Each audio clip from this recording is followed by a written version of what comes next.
Ni souci ni négligence. Lecture. Psaume, chapitre 37, verset 5.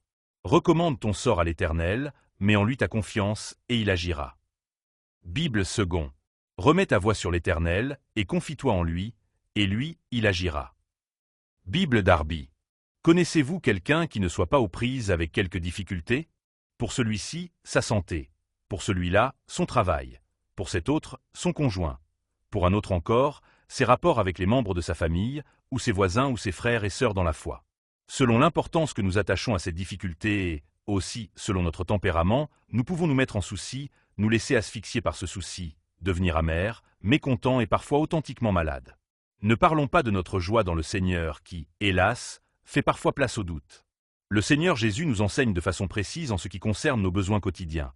Ne soyez donc pas en souci pour le lendemain, car le lendemain sera en souci de lui-même. À chaque jour suffit sa peine. Matthieu 6, 34. Cela s'applique aussi à nos circonstances, même difficiles. Jésus ne nous encourage pas à cultiver la négligence, le laxisme ou l'indifférence. Plus que les autres hommes, le croyant doit assumer ses responsabilités dans la vie courante avec conscience, montrer de la prévoyance quand il le faut, répartir judicieusement son temps entre ses activités, programmer ses dépenses, etc. Il le fait avec prière en recherchant le secours divin pour prendre les bonnes décisions. Il peut alors se décharger sur Dieu de tout souci, ayant confiance en sa bonté pour tout ce qu'il a pu régler. Ou ne pas régler. Dans les difficultés que nous évoquions, il en est de même. Humblement et avec prière, nous accomplissons ce qui est de notre responsabilité. Dès lors, nous devons remettre notre voix sur Dieu et nous confier vraiment en lui. Il agira, n'en doutons pas.